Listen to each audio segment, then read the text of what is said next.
안녕하세요, 여러분. 오늘도 어김없이 세상 돌아가는 이야기 제대로 풀어드리러 온 해몽성입니다. 오늘 뉴스 라인업이 진짜 알차거든요. 정치부터 경제, 국제 정세, 지진 소식에 스포츠까지 오늘 하루에 다 몰아넣었다고 봐도 될 정도로 다양합니다. 시작하기 전에 아직 구독 안 하신 분들 계시면 구독 버튼 한번 눌러주시고요. 옆에 있는 좋아요 버튼도 꾹, 그리고 알림 설정까지 해두시면 저희가 올리는 소식 하나도 안 놓치실 수 있습니다. 자, 그럼 바로 본론으로 들어가겠습니다. 1. 이재명 대통령 오늘부터 순방 시작. 먼저 외교 소식부터 짚고 가겠습니다. 이재명 대통령이 오늘부터 튀르키예와 몽골을 연이어 방문한다고 하죠. 그런데 이번 순방이 단순한 친선 방문이 아니라는 게 포인트입니다. 나토 정상회의 참석이 핵심 일정으로 잡혀 있거든요. 나토라고 하면 흔히 유럽과 북미 국가들의 안보 동맹으로만 알고 계신 분들 많으실 텐데, 최근 몇 년 사이 나토가 인도태평양 지역 국가들과의 협력을 계속 확대해 오고 있어서 우리나라 정상이 나토 정상회의에 이어 초청받는 일이 이제는 낯설지 않은 흐름이 됐습니다. 이번 순방에서는 나토 사무총장과의 면담도 예정돼 있고요.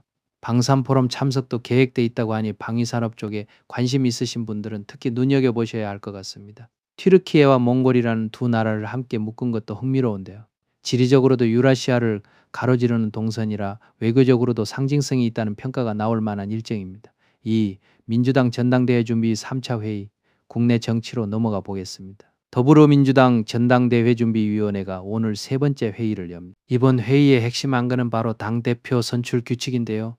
그 중에서도 지역별 가중치를 어떻게 반영할 것인지, 그리고 청년 최고위원 제도를 새롭게 도입할 것인지가 뜨거운 감자로 떠올랐습니다. 지역별 가중치라는 게 뭐냐면 특정 지역의 표심이 전체 득표율에 더 크게 반영되도록 하는 장치인데요. 당원 분포가 지역마다 다르다 보니 이 비율을 어떻게 조정하느냐에 따라 결과가 완전히 달라질 수 있어서 당내에서도 신경전이 만만치 않은 상황입니다. 청년 최고위원 제도 역시 세대교체 논의와 맞물려 있는 사안이라 이번 3차 회의 결과에 따라 앞으로 당의 지형이 어떻게 바뀔지 가늠해 볼 수 있을 것 같습니다. 3. 국민의힘 내홍 장동혁 대표 영구 복당 금지 방침. 이번엔 국민의힘 쪽 소식입니다. 장동혁 대표가 당내 징계를 둘러싼 내홍이 이어지는 가운데 해당 행위자에 대해서는 영구 복당 금지 방침을 밝혔습니다. 해당 행위라는 표현이 조금 생소하실 수 있는데, 정당 활동을 하면서 당의 방침이나 결정에 어긋나는 행동을 한 경우를 뜻하는 정치권 용어입니다. 윤리위원회는 이와 관련해서 대규모 징계 심의에 착수했다고 하는데요. 한두 명이 아니라 여러 명을 대상으로 한 심의라는 점에서 당내 갈등이 상당히 심화되고 있다는 신호로 읽힙니다. 이 사안이 어떻게 마무리되느냐에 따라 국민의힘 내부 결속력이 시험대에 오를 것으로 보입니다. 4. 미국-이란 휴전, 트럼프 경고와 하메네이 장례식. 국제 정세로 넘어가면 미국과 이란 사이에 휴전 상황이 여전히 살얼음판입니다. 트럼프 대통령의 합의가 이루어지지 않으면 군사 행동에 나설 수 있다고 다시 한번 경고 메시지를 던졌는데요. 이 발언 하나로 중동 정세가 또 한번 요동칠 가능성이 제기되고 있습니다. 그런 와중에 이란에서는 전 최고 지도자 하메네이의 장례식이 치러졌고 대규모 추모 행렬이 이어졌다고 합니다. 최고 지도자라는 자리가 이란 내에서 갖는 상징성이 워낙 크다 보니 이번 장례식이 이란 내부 정치 지형에도 어떤 식으로든 영향을 미칠 것으로 보이는 상황입니다. 5. 러시아 우크라이나 나토 정상회의 앞두고 긴장 고조. 같은 국제 뉴스라도 이번엔 유럽 쪽 소식입니다. 러시아와 우크라이나가 나토 정상회의를 코앞에 두고 공습과 폭격을 주고받으면서 긴장이 다시 고조되는 모양새입니다. 그런데 흥미로운 건 이런 와중에 트럼프 대통령이 종전이 가까워지고 있다는 취지의 발언을 내놓았다는 점입니다. 나토 회의에서 이 문제를 직접 압박할 것임을 시사했다고 하니 이번 나토 정상회의가 단순한 안보 논의를 넘어 우크라이나 전쟁의 향방을 가르는 분수령이 될 수도 있겠다는 관측이 나옵니다. 앞서 말씀드린 이재명 대통령의 나토 정상회의 참석 일정과도 자연스럽게 연결되는 지점이라 이번 회의 자체가 국제사회의 이목을 집중시키고 있는 상황입니다. 6. 하나오션 캐나다 잠수함 사업 수주 실패. 경제 소식으로 넘어가겠습니다. 하나오션이 캐나다의 차기 잠수함 사업 수주 경쟁에서 결국 탈락했다고 밝혔습니다. 하나오션 측은 이번 결과를 두고 나토 동맹의 벽을 넘지 못했다는 표현을 썼는데요. 정부 차원의 지원이 있었음에도 불구하고 수주에 실패한 만큼 아쉬움이 클 수밖에 없는 상황입니다. 방위산업 수출이라는 게 단순히 기술력만으로 결정되는 게 아니라 동맹관계나 정치적 셈법까지 얽혀있는 영역이다 보니 이번 일을 계기로 국내 방산업계가 해외 수주 전략을 다시 한번 점검할 필요가 있다는 목소리도 나올 것 같습니다. 7. 삼성전자 역대급 2분기 실적 전망. 이번엔 반가운 소식입니다. 삼성전자가 2분기 실적 발표를 앞두고 있는데 인공지능 시대를 맞아 메모리 반도체 시장이 호황을 누리면서 역대급 실적을 기록할 것이라는 전망이 나오고 있습니다. 특히 영업이익이 100조 원을 넘어설 것이라는 분석까지 제기되고 있는데요. 이 숫자가 얼마나 큰지 감이 잘 안 오시는 분들도 계실 텐데 국내 기업의 분기 영업이익으로는 그야말로 최상위권에 속하는 규모입니다. 인공지능 산업이 확대되면서 관련 서버와 데이터 센터에 들어가는 고성능 메모리 수요가 폭발적으로 늘어난 게 이번 호실적의 배경으로 꼽히고 있습니다. 8. 서울 외환시장 24시간 개장 경제 소식 하나 더 짚고 가겠습니다. 서울 외환시장이 24시간 개장 체제에 들어갔습니다. 이렇게 되면 시차와 상관없이 언제든 원화 거래가 가능해지기 때문에 원화의 매력도가 한층 높아질 것이라는 기대가 나오고 있는데요. 다만 아직 야간 시간대 거래량이 많지 않다 보니 그 시간대의 변동성이 커질 가능성도 함께 제기되고 있습니다. 그래서 시장 참가자들 입장에서는 철저한 대응이 필요하다는 조언이 뒤따르고 있는 상황입니다. 9. 베네수엘라 강진 11일 만에 극적 구조. 이번엔 해외 재난 소식입니다.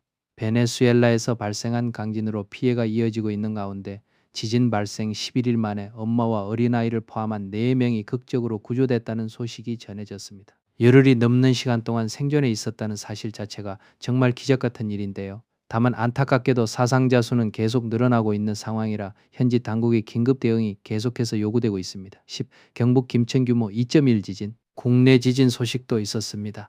경북 김천에서 규모 2.1의 지진이 발생해 인근 지역 주민들이 진동을 느꼈다고 합니다. 규모 2.1이면 큰 피해로 이어지는 수준은 아니지만 올해 한반도에서 발생한 규모 2.0 이상의 지진이 벌써 30차례를 넘었다는 점은 눈여겨볼 만합니다. 한반도가 지진 안전지대라는 인식이 예전부터 있었지만 이런 빈도를 보면 지속적인 관측과 대비가 필요하다는 생각이 듭니다. 11. 배제고 야구부 지역 비하 응원 논란. 이번엔 씁쓸한 사회 소식입니다. 배제고 야구부 응원 과정에서 나온 지역 비하성 응원이 논란이 됐었는데 다행히 학생들 간의 사과와 화해로 일단락됐다고 합니다. 그런데 여기서 끝날 문제가 아니라는 지적이 나오는데요. 학교 내에 자리 잡은 혐오 문화를 근본적으로 차단하고 학생들의 미래를 위한 실질적인 해결책을 마련해야 한다는 목소리가 이어지고 있습니다. 일회성 사과로 넘어갈 게 아니라 교육 현장에서 더 근본적인 접근이 필요하다는 지적으로 볼 수 있습니다. 12. 파주 초등학교 학교폭력 사건. 안타까운 소식이 하나 더 있습니다. 경기 파주의 한 초등학교에서 2학년 학생이 동급생과 선배들로부터 싸움을 강요받는 학교폭력 사건이 발생했습니다. 어린 학생들 사이에서 폭력을 일종의 놀이처럼 여기는 문화가 확산하고 있다는 점이 특히 우려스러운 부분인데요. 이런 문화가 더 퍼지기 전에 학교와 교육당국 차원의 제재와 개입이 필요하다는 목소리가 커지고 있습니다. 13. 걸그룹 멤버 발언 논란. 가벼운 듯하면서도 뜨거운 화제 하나 짚어드리겠습니다. 인기 걸그룹 멤버의 발언이 온라인 커뮤니티에서 흔히 일베식 표현이라고 불리는 표현 방식과 비슷하다는 논란을 일으키면서 인터넷에서 상당한 반응을 얻고 있습니다. 앞서 말씀드린 배제고 응원 논란과는 결이 다른 방식으로 대중이 반응하고 있다는 점이 눈에 띄는데요. 같은 유행의 발언 논란이라도 누가 어떤 맥락에서 했느냐에 따라 여론의 온도차가 이렇게 다르게 나타난다는 걸 보여주는 사례라고 할 수 있습니다. 14. 박지성 공동위원장 K축구 혁신이 출범. 스포츠 소식으로 넘어가겠습니다. 박지성 공동위원장이 이끄는 K축구 혁신위원회가 공식적으로 출범했습니다. 이번 월드컵에서의 졸전이 이번 혁신의 출범에 직접적인 계기가 됐다고 하는데요. 국가대표팀 성적이 기대에 미치지 못했던 만큼 이번 위원회를 통해 한국 축구가 근본적인 발전 방향을 모색할 수 있을지 팬들의 관심이 쏠리고 있습니다. 15. 장마 속 폭염특보 두 얼굴의 날씨 소식으로 넘어가겠습니다. 장마철임에도 불구하고 전국 곳곳에 폭염특보가 발령되면서 그야말로 두 얼굴의 날씨가 펼쳐지고 있습니다. 이번 주에는 중부지방에 많은 비가 내리는 반면 남부지방은 폭염이 기승을 부릴 것으로 예상되고 있어서 지역에 따라 완전히 상반된 날씨를 겪게 될 것으로 보입니다. 16. 정체전선 북상 중부지방 강한 비. 마지막 소식입니다. 정체전선이 중부지방으로 북상하면서 강한 비가 내릴 것으로 전망되고 있습니다. 그리고 비가 그친 지역에서는 다시 무더위가 기승을 부릴 것으로 예상되는데요. 이렇게 비와 더위가 번갈아가며 이어지는 만큼 건강관리와 외출 계획 모두 신경 쓰셔야 할 것 같습니다. 오늘 소식은 여기까지입니다.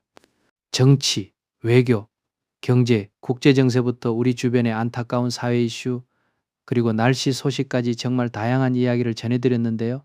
오늘 준비한 내용 재미있게 보셨다면 구독과 좋아요 부탁드리고요. 알림 설정까지 꾹 눌러두시면 다음 소식도 놓치지 않고 바로바로 받아보실 수 있습니다. 저는 다음 영상에서 또 새로운 소식으로 찾아뵙겠습니다. 여러분 오늘도 좋은 하루 보내세요.